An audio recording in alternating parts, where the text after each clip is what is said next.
room. Okay. Just tell me when you want me to start. Go ahead.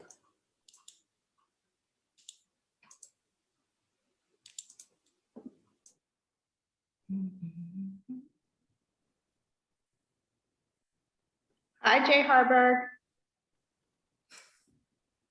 Hi, how are you? Good. You were on my mind this week. Uh-oh.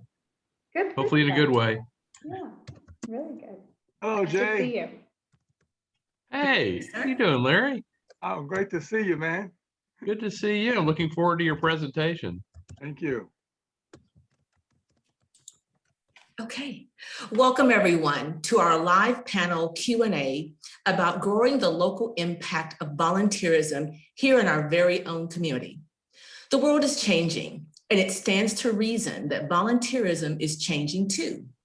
In a moment, I will introduce you to today's moderator, but first, a few reminders for our audience.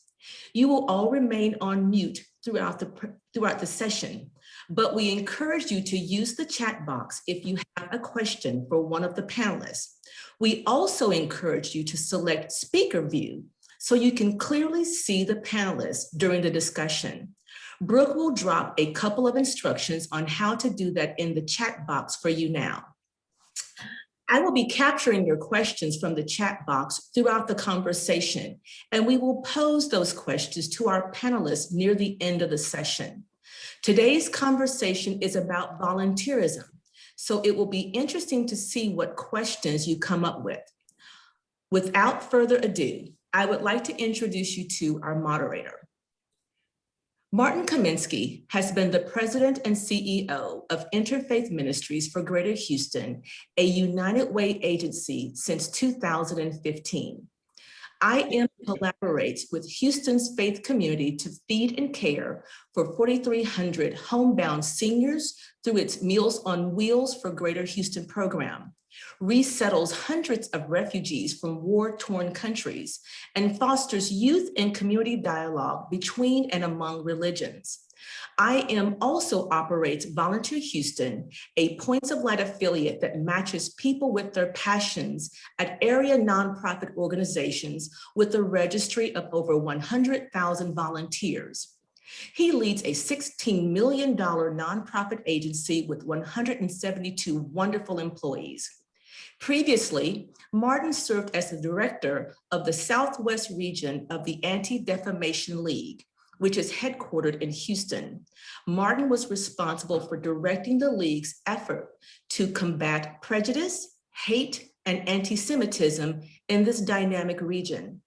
At ADL, Martin developed the school-focused No Place for Hate program, which now engages and recognizes more than 300 schools in the region in the effort to create K-12 campuses that emphasize respect for diversity and inclusion. Prior to joining the ADL in 1999, Martin founded the Serve Houston Youth Corps, which was an AmeriCorps program that recruited high school graduates to serve as tutors and mentors to students in under-resourced schools.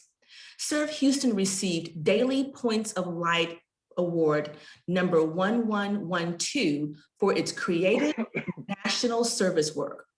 Martin was also named as a Most Admired CEO in 2018 by the Houston Business Journal. He is married to Terry and is the proud father of twins. Take it away, Martin. Thanks, Gayla. I'm not sure who you just introduced, but I'm glad to be here today to be with you. This is National Volunteer Week, and there's no more fitting culmination of a week that we've been featuring and recognizing volunteers and introducing volunteers about what we can do when Houston is together.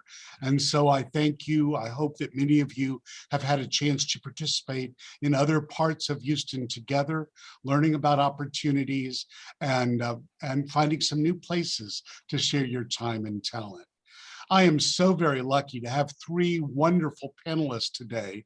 If I went through the full bio that I've been given on each of them, that would conclude the program today. And so I'm going to give a little overview of them. They're three of our very best friends, and I think by the end of the conversation, you'll find that they're your good friends too. But they've done a lot in the community. I'm going to start with Lisa Helfman, who's the Director of Public Affairs for HEB. It is hard to tell whether HEB is a for-profit grocery store or a non-for-profit social service agency. They blend the two so beautifully and help so many people in the community. They're certainly our very friendly grocer, and Lisa has had many roles with them. She was their Director of Real Estate. She also did real estate services for Texas Children's Hospital. She has degrees from the University of Houston Law Center and Tulane University. And I think one of the things you'll hear a lot of great things about today is that she founded and served as the board chair of Brighter Bites, which is something I think that she's proud of and we're all grateful for in the work that it's doing to change the ideas about nutritious food and good food, particularly with the younger generation school kids.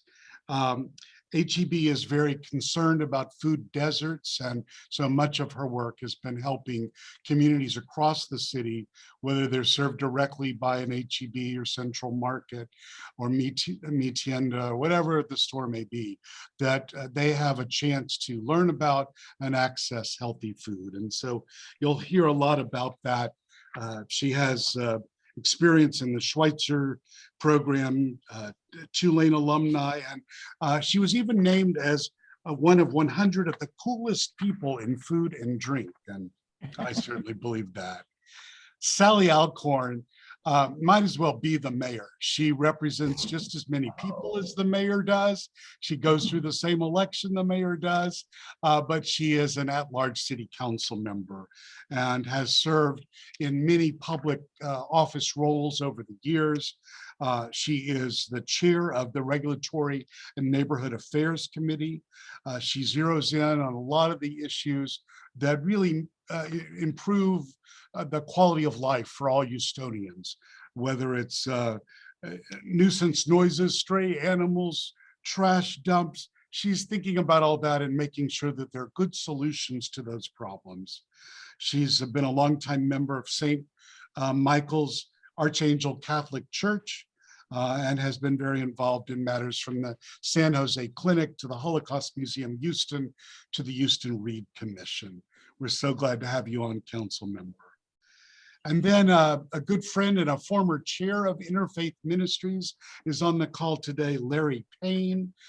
Larry is like the shadow mayor. He's never been elected to the job, but he's there for every mayor who needs him, and has done great work in public and private sector work, in education, in helping communities of color, in trying to ensure equity, equality, diversity in our city. Larry is currently the Director of Strategic Partnerships, Civic Engagement, and Critical Conversations for the Houston Public Library. He most recently chaired the Mayor's Task Force for Policing Reform. I'm sure that's an issue that many of us will have some thoughts about, and the role of volunteerism and the role of the community in the public safety of our community. He's helped mayors and police chiefs, whether it was Chief Brown, Chief Bradford, he's been there, and so he knows policing well, and he knows our community well. Also a member of the Roman Catholic Church. He's also a TV producer and anchor for shows like Dialogue Houston and Conversations with Larry Payne. So with this group of wild and crazy and generous volunteer leaders, we're going to start our panel discussion today, and thank you all for being here. What I'd like to start with is I have a few questions that I'd like to ask each panelist and listen to your responses, and then maybe I could pose a startup question for each one of you. And then ultimately, if we have a little extra time, I hope that people that are on the call can post questions in the chat room, and Gayla will help me get those questions to the right panelist. So let's start with the question of, what do you think of as volunteering? Volunteering means a lot of things to a lot of different people. Can we start with you, Lisa? What does volunteering mean to you? Before the panel started, I was talking to Brooke, head of Volunteer Houston, about how important volunteers are. And it's something I think about every day of my life, given my roles at HEB, my founder role at Brighter Bites, and the boards I serve on. I think it's twofold. I think number one, for the organizations that you are serving as volunteers, sometimes we don't know just how impactful your volunteering is, that maybe you think, I'm just ready to give back today or whatnot, but it makes such a difference in the lives of the organization. I can give you just a prime time example of Brighter Bites. We distribute food through schools for lower underserved families and more challenged neighborhoods.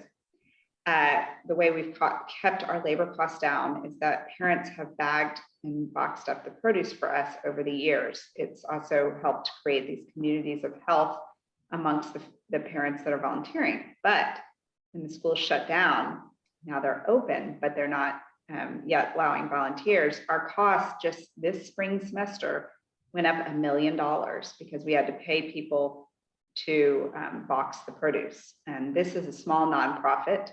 Yes, we're in 7 cities, but it's still not anything like the Houston Food Bank where I serve on the board. And that loss of volunteers was multi-millions of dollars. So number one, to the organizations you're serving, it's very impactful. And then with my hat on as HEB, who runs a lot of volunteer opportunities, and I know some of my team is on this call today, our volunteering brings such purpose to our lives, whether we're delivering Meals on Wheels for you, Martin, or we're out volunteering after a major storm or anything that is happening. It has changed our lives as volunteers as much as the people that we're touching, to have this purpose amongst us. So I think it's twofold, and it's important in every stretch of the word. Thank you, Lisa. Councilmember Alcorn, would you be willing to answer that question? What Sure. do you think of as volunteering? Yeah, well, volunteering is basically offering yourself up, right? Offering your time, your skills, your resources to help improve the lives of people around us. And I think Lisa touched on this. I mean, what we've seen a lot of disasters lately in Houston. The city certainly has had to deal with disaster after disaster after disaster. And this disaster volunteering has made such an impact, and it's been such a help for the city. The city, I mean, we're out there, we're on the front lines, but we can't be everywhere and do everything. So volunteers really fill that gap. And we know disasters turn people's lives completely upside down, and disasters are isolating and hard. And just knowing people are out there that want to help you makes such a difference. People you've never met, and it makes an impact. And you can see it on the faces of the people that are helped by volunteers, having an extra pair of hands to muck out a flooded home, or to be at a food distribution where people line up for hours and hours and hours. I mean, it just helps so much. The impact can't be overstated. And Lisa touched on money. We're always thinking about money at the city. I mean, we can't be everywhere and do everything. We need the volunteer help. I ran some stats today, or had the Department of Neighborhoods, which houses our volunteer segment of the city, which works in conjunction with Volunteer Houston, but we have our own little database. It's not nearly as big as Volunteer Houston, but just 3,200 hours worth of volunteerism in recent months. That I guess she calculates it at $25 an hour because it came up to about $80,000. But I mean, I see as a city and somebody watching taxpayer dollars and seeing the budget, volunteers save the city a lot of money, because the city is expected to do a lot of things, especially in disasters, but we can't do it without volunteers. So really going back to what I think of as a volunteers are just, they just give of themselves to help somebody else out. Thank you, Council Member. Larry, volunteerism has been a center point of your life for all the time I've known you. What do you think of as volunteering? Me, volunteering has always been affording other human beings the opportunity to serve their fellow human beings. And I think what happens in volunteerism is almost like a magic thing that occurs. The giver and the receiver both get something out of the relationship. And those relationships are forged using an ongoing way that develops extremely good trust and respect of each other. I think the hallmark of volunteerism is the relationships that are developed that continue to go on even after the volunteer experience. I'm struck over my 45 years of doing this work, going back, Martin, when we were Houston Metropolitan Ministries, that we would have never survived without volunteers. The whole operation was basically run by volunteers.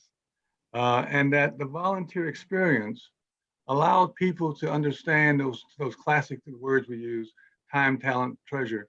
In this case, the treasure is the gift of yourself. Your time and talent expertise you bring to the project, yes, but the treasure is the giving of yourself. And by giving of yourself, we get to invoke that 4T, which we always seem to forget about, touch. Time, talent, treasure, and touch. To touch another human being's lives is really the hallmark of what we're talking about. It changes lives. I've seen volunteerism engaged with another human being literally change lives. That phrase we've all heard, you change the narrative, you change the story, therefore you change the outcome. And I've seen the outcomes of people's lives change for the volunteerism person in their life who have made such a profound difference in even bringing stuff to them, not only in the physical manner or healthcare way, but also thoughts and ideas that they never would have understood or thought about. Concepts and things that they never would have grown outside of their own base. Their limited kind of sheltered life, the silos living that we lived in, the segregated worlds that we live in. Volunteers get you in touch for both parties with a different part of the town, different reality, different person, whom without the volunteer experience, you never would have gotten to meet nor to know. I'll end with this. Thank you, Larry. These CEOs I worked with, Martin, real quick, told me that he aspired all his life to get these titles and tributes as the head of the company. He said, I finally have the title I've been working toward all my life. I said, well, what's that? Now that I'm retired, I'm just a volunteer. Hmm. And having that phrase volunteer means more to me than the title I had when I ran this company. Well, thank you, Larry. No one's just a volunteer, especially during National Volunteer Month, but thank you for those words. Lisa, there's many impacts of volunteering in our community. Sally mentioned the impact during disasters. We talk about Houston together, and I think a few things bring our community together more than the opportunity to volunteer together. Could you share one of the impacts of volunteering, maybe a project you've been involved in yourself or some other impacts that you've seen as a director of public affairs for HEB? No, I think I will give a twofold answer, as I like to do, but thinking about volunteering after a disaster, right? And how Houston comes together in these times of need is really a model for the country, a model for the world.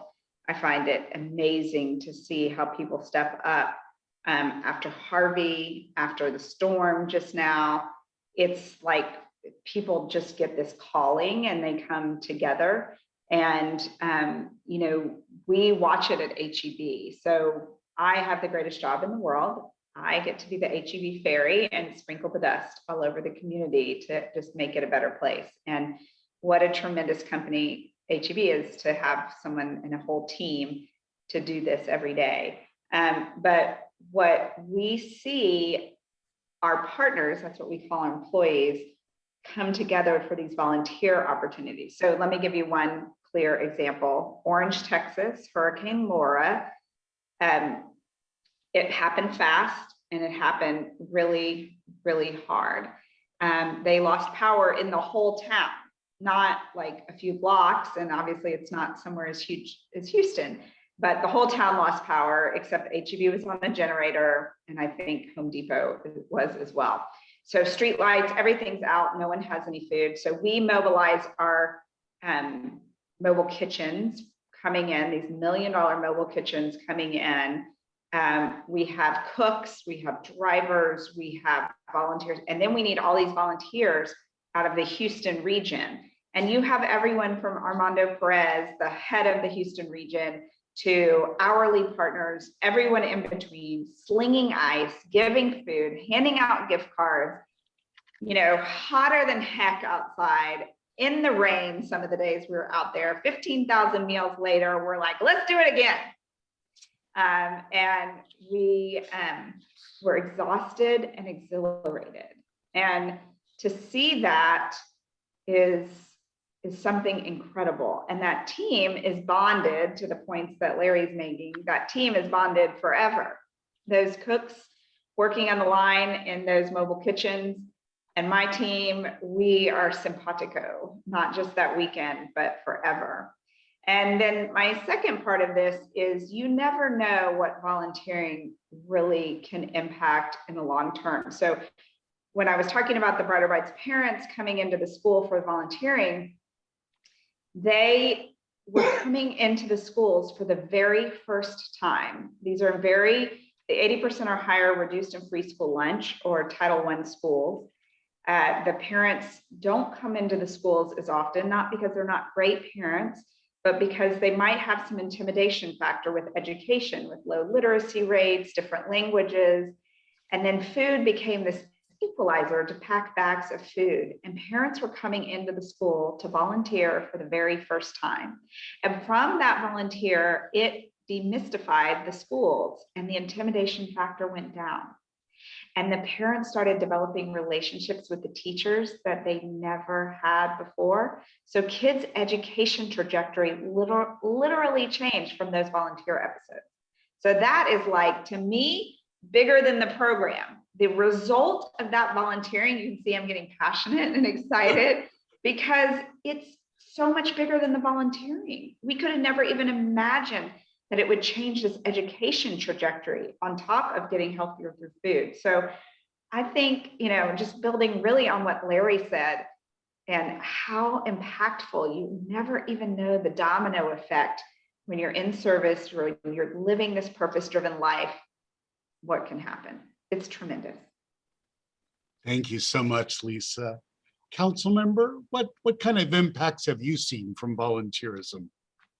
Well, I mean, the impact is on the volunteers and the people receiving the benefit of the volunteers, right? I mean, I like to look at volunteering. One of the impacts is the ability to kind of get out of your own head.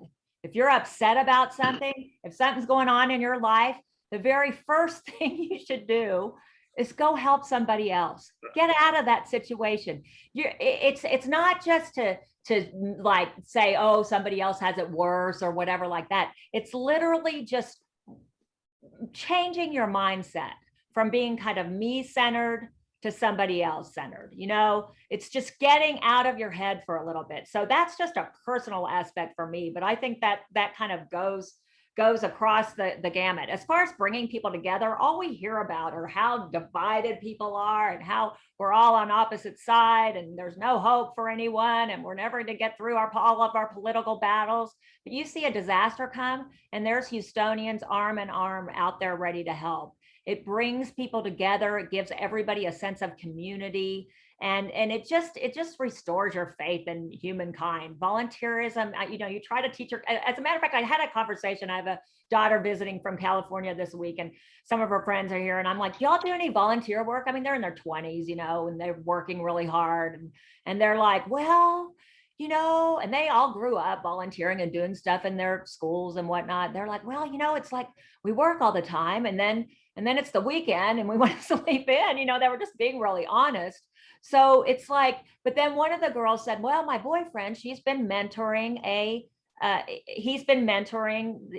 first generation college students. And she kind of described that whole situation and everybody's ears perked up and they, you know, and what a great experience it was. And it was only like an hour a week. And, you know, you could see the wheels turning, like, you know, everybody can do this.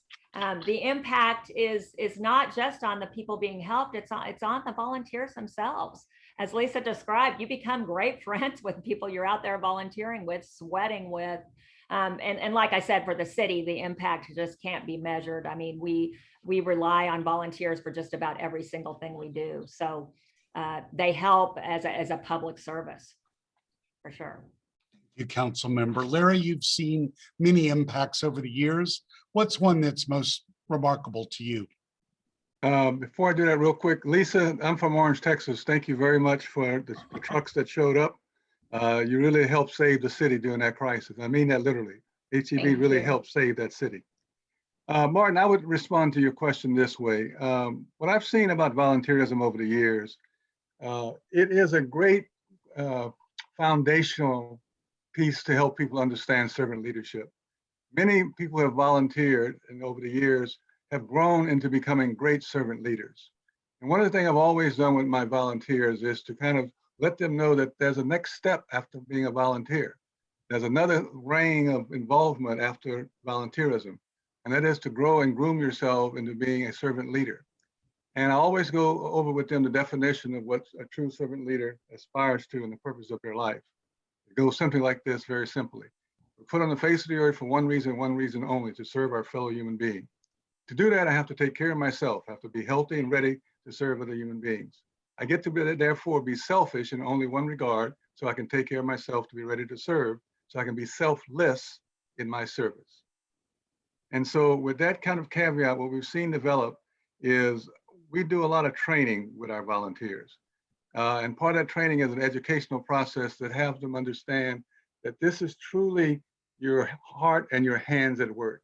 As Sally said, we've gotten you out of your head. Now we're pulling on your heartstrings to do something. You're going to use your hands as a way to operate that efficiently. But we always have a caveat about heart. Heart for us in volunteering means heart, helping each achieve real tomorrows.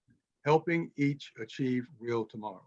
So anything you can do as a volunteer, help that other human being truly achieve real tomorrows is what you're called to do. And part of that process, we all know, the word doesn't get used like it should, is this understanding of unconditional love. To be able to not only give unconditional love, but to receive unconditional love, and to be open to both the giving and receiving of unconditional love. Volunteerism is a great training ground for servant leadership. It helps us understand how this process works and how you grow into becoming a great servant leader. And then you organize other volunteers. Then you pass it on to them, and so on and so on and so on. It is a process. And I'm just so glad to see the process played out over the years. In the city of Houston, we have many, many volunteers who've turned into great servant leaders. Can I just steal everything Larry said? I'm just like, I want to be on every panel you're on, Larry, so I can learn from you. It's Well, really- he literally, Lisa, he literally wrote the book on servant I leadership. know, I know. Yes, It's amazing. Can I add one thing in, Martin? please, Lisa. That just builds off what Larry said, because I'm really inspired by what you said. So a little just inside story, when I was interviewing to come to work at HEB, my final interview was with Charles Butt. And I said, if I am joining your leadership team, what are the qualities that you look for in a leader? And he said, that's easy. I look for two things, intellect and heart.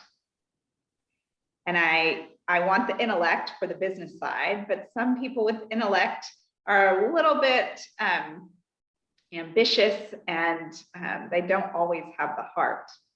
Some people with heart, they're not always looking on the business side. So when I find people with both, that's why I hire. And I think that's why you see this servant leadership from HEB. And I think those are great qualities to look at the people that you're surrounding yourself with. And I've taken that, here I'm 7 years later almost, and I still think about that every day. So I think that's really applicable to what we're doing here. Thank you, Lisa. Great thought there. Volunteerism has changed over the years. I have been doing it all my life in different kinds of organizations, AmeriCorps programs, business consulting programs for the arts. Do you want to just give a sort of sense of where you think what it means to be a volunteer over time, and maybe give a little particular thought about young volunteers and what we can do now to bring more young volunteers into the fold. I think that there's sensitivity in this generation to want to do with their hands and their hearts and their minds before they do with their pocketbooks. And so if you have any thoughts about where we've come and where we're going in volunteerism. Lisa, will you start us off again? Sure.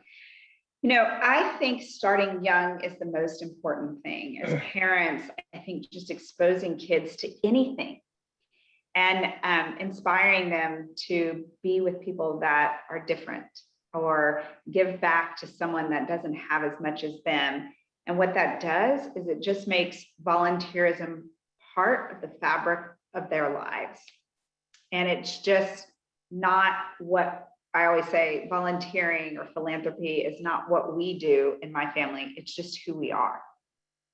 And it's just an expectation of how we live our lives. And if you start kids young, then they will see the lens of that volunteerism in everything they do in giving back. And so it's not like, oh, here's a project I've got to be part of. It's like, I want to be part of that because I'm just used to going out and dedicating my time. I don't have to think about it. And I think that's really critical. And as I've built a nonprofit over the years and served on boards and, you know, been in charge of HEB's philanthropic efforts in Houston for the last few years, I think about that measure that you want people just organically to want to do this, and it matters with kids because it's not really even the amount of volunteering. It's not really the amount of the check. It's really just having that. Some people have the mindset and some people don't. And so getting that mindset early. And that's the other thing is not everybody wants to play with fruit in their lives or hand out food like at HEB. Some people want to go and construct homes, you know, or some people want to clean up the parks in Houston, or it's about finding that thing that's fun for you. So then you go back and do it again and it becomes part of this fabric. So while I wish everybody believed that fruits and vegetables were the key to their volunteering, I don't want to put that on everyone. I want to find each child, each person's way. And I think it's really important that nonprofits find opportunities for kids. You know, sometimes it's harder to receive a volunteer that's a child than it is an adult, or not receive a volunteer at all at times, because, you know, there's things that you have to set up.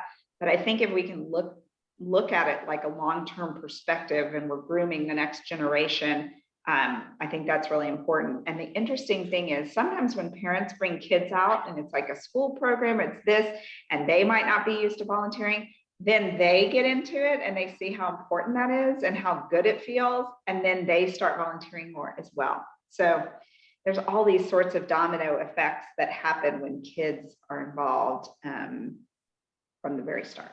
What great perspectives. Thank you for sharing those. Sally, what do you have to say about the past and the new generations of volunteers? Right. And you asked, like, how has volunteerism really changed? I mean, it's always giving of yourself, right? I mean, but so I don't think the idea of volunteerism has fundamentally changed. There just are a lot more ways to volunteer. And I think technology has been a huge boon to volunteerism. I mean, you find out about so many opportunities online. I know during the pandemic and the freeze, I volunteered for crowdsourced rescue, and the technology of that thing is just mind blowing. I mean, it's all on like an app and a Zello, and it's a walkie-talkie, and they tell you where to go and where to pick up the food and how to do it.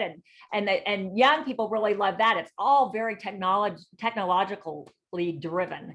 And I think that's kind of changed it and sped things up and made it fun for young people to be involved. And young people are starting it. I think this next generation, even though I just told you my daughter was trying to find time to volunteer, I swear, Lisa, we brought her up volunteering all the time. But I know you did. but anyway, But I think they're just less greedy than we are, and they're a lot more empathetic. I mean, you said, Martin, they're really looking for ways to help. They think of the world as more of a global world, of global mankind. How are my actions affecting everyone? And they're just less self-centered. So I think there's lots of opportunities and willingness for them to volunteer. One just kind of pragmatic thing I think that helps, because I've recruited lots of certainly on my campaign and things, I've had lots of young volunteers and in different things I've done at the city. This is just a practical thing, but like less standing around. I mean, I've had kids say, I got to be somewhere. This thing needs to get started. I mean, volunteer, it's a big job to organize volunteers, but that's so important because people want to feel useful, not just young people. Everybody wants to feel useful. And if there's a lot of standing around involved in volunteering, you kind of have people drop off. So that's just a practical thing to keep people engaged. Have it be super active and not a lot of standing around. Thank you. Larry, you've done it since you were a young man. What advice do you have for young volunteers now about getting involved? Well, I've seen with the youth of our time, they want change. They want their volunteerism to lead to something of really systemic change. And so it's a great opportunity to educate them as to what the difference is between charity and justice. Apart from the disasters that come up and we all respond to and take care of, the idea and the issue of day-to-day ongoing charity and service. I think it's time to really delineate for not only the youth, but even for some of our adults, the difference between charity and service and justice and equality.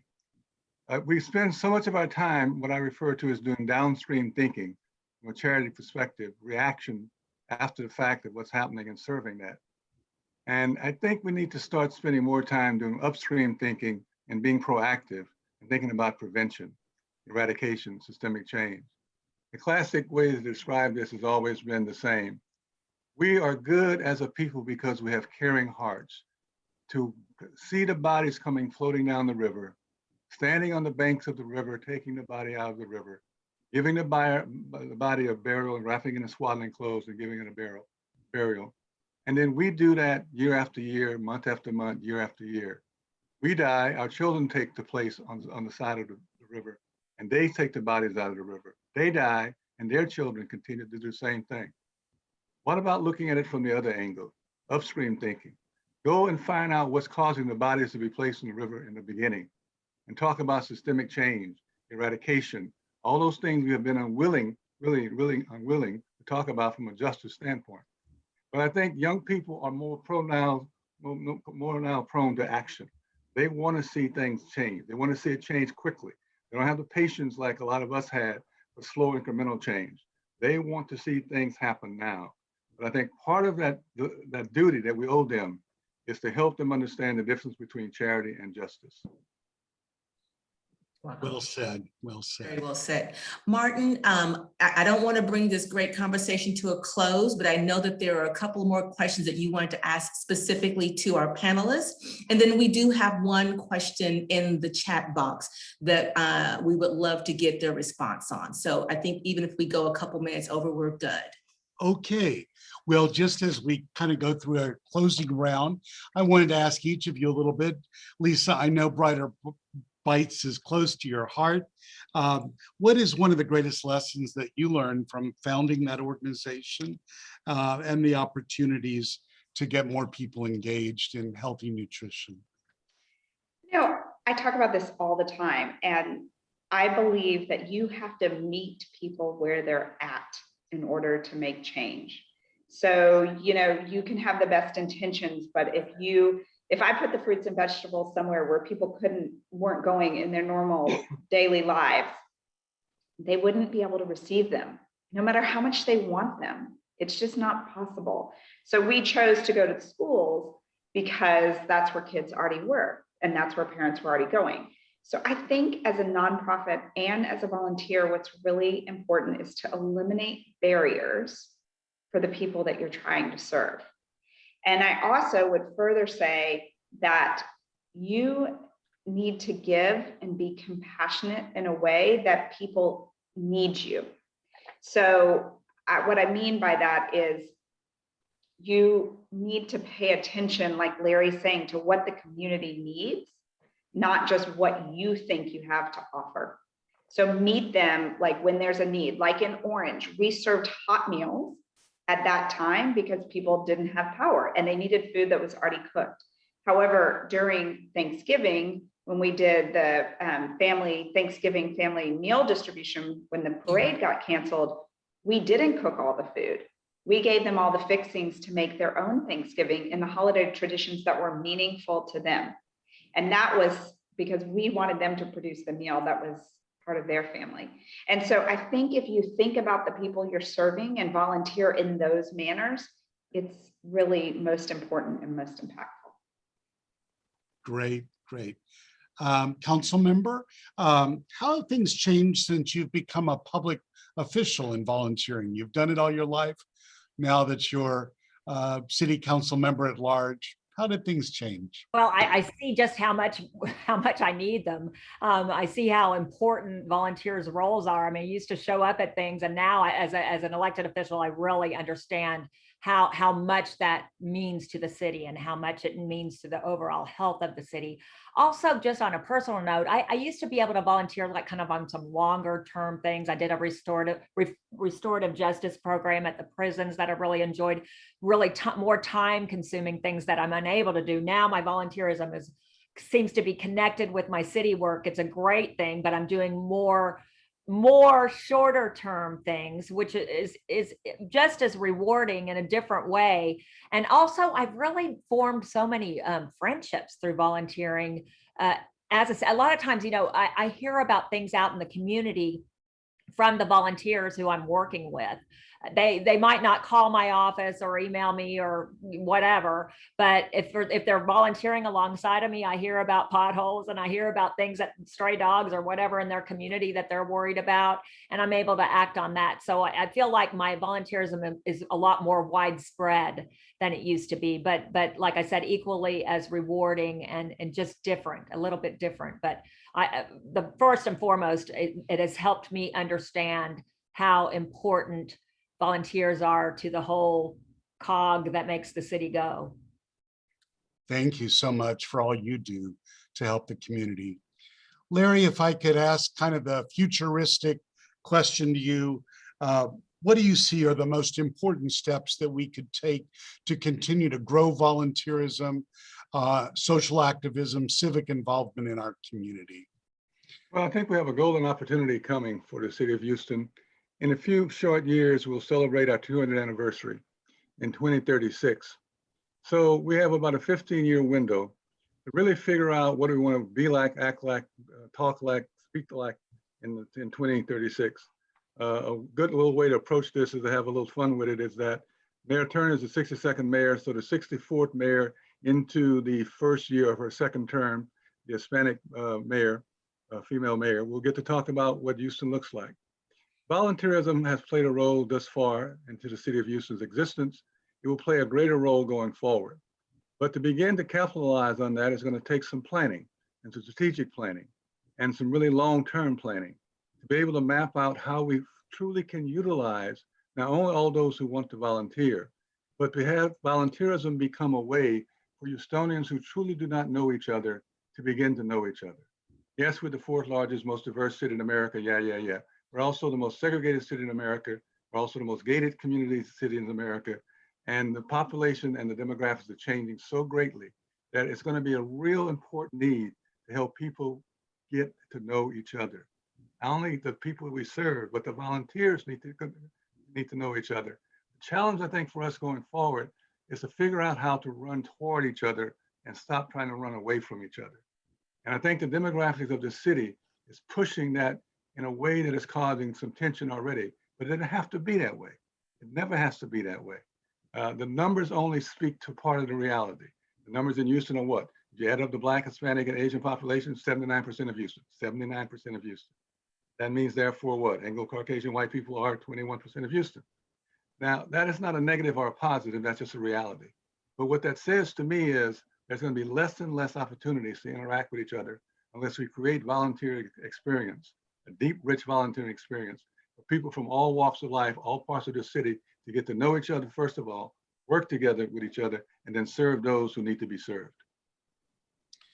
I don't think we could have gotten finer intellect or bigger hearts, as you would say, Larry, and Sally and Lisa. Charles Budd knows what he's looking for, and we got those people in the room today. Thank you very much for your comments, and I'm going to return it to Gayla to close out the program. Thanks. Martin, before we close out, there is one question that I think we would love to hear. And Lisa, I'm going to direct it to you, but Sally and Larry, feel free to join in.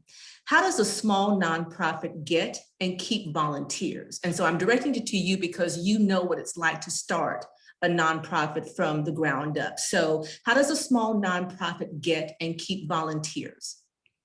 I think it's an awesome question.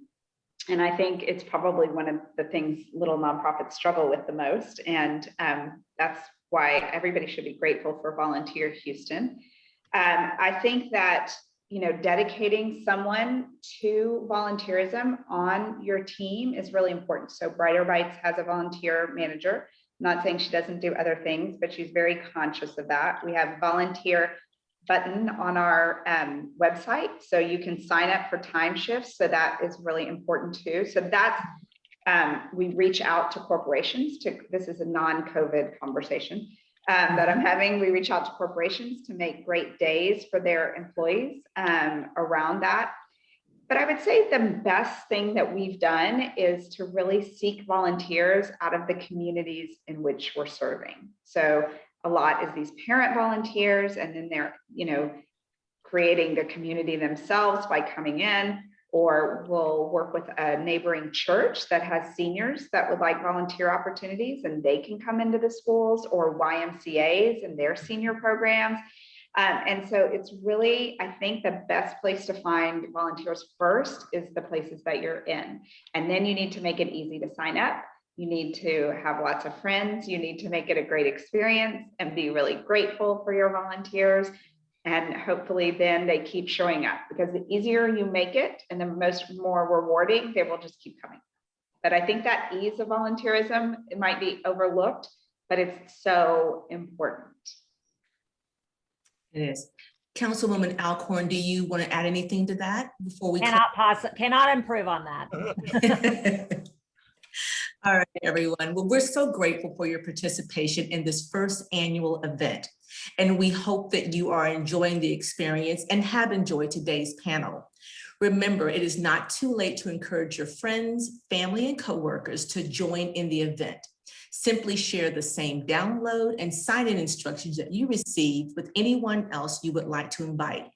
If you are posting on social media, please use the hashtag #BeAPartOfTheStory, and Brooke will add that to the chat box.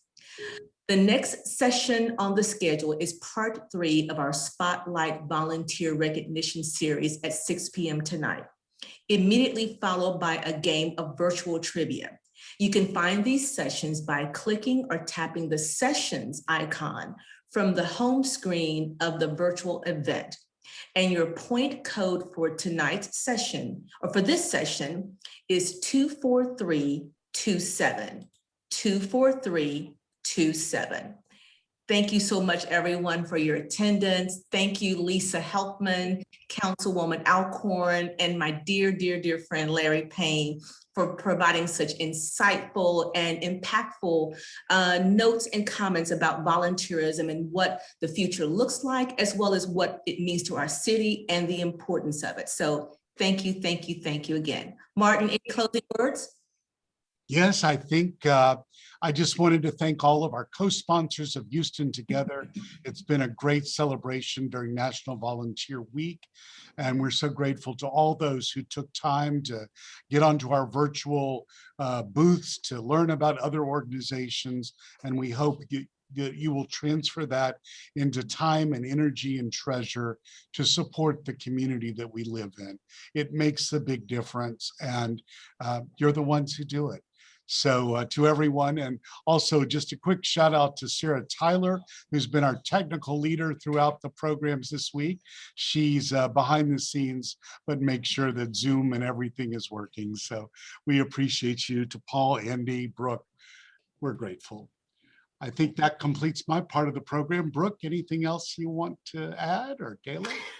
Just a great big thank you to everybody for every part that you have contributed to not only this session, but the entire event. It was such an honor to listen in and very humbling for me to hear what all of you had to say. So thank you all and have a good evening. Hopefully we will see you tonight at 6 o'clock.